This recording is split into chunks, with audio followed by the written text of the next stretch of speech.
Hello guys, welcome sa aking YouTube channel.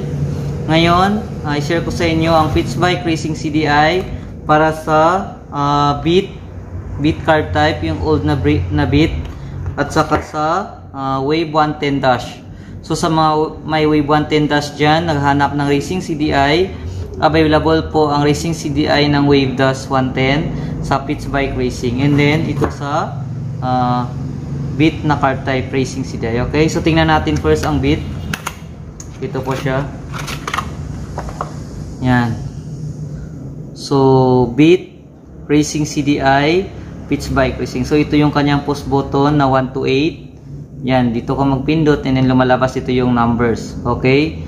So, Beat Racing CDI. So, sa mga may Beat card type dyan, naghahanap ng Racing CDI, available po siya sa Pitch Bike Racing. So, Pitch Bike Racing, Racing CDI para sa Beat. Then, itong isa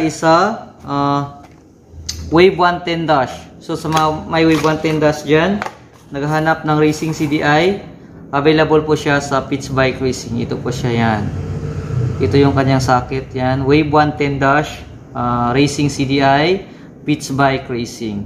Yan po. So, same lang siya dito sa Beat. Ito rin siya, ang kanyang push button. And then, dito lumalabas yung number na 1 to 8. Okay po?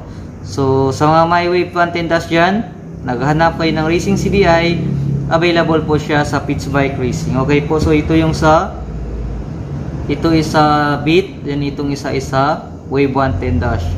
So, Pitch Bike Racing, Racing CDI, Beat, at saka dito ang itong isa is Wave 110 Dash. Okay po?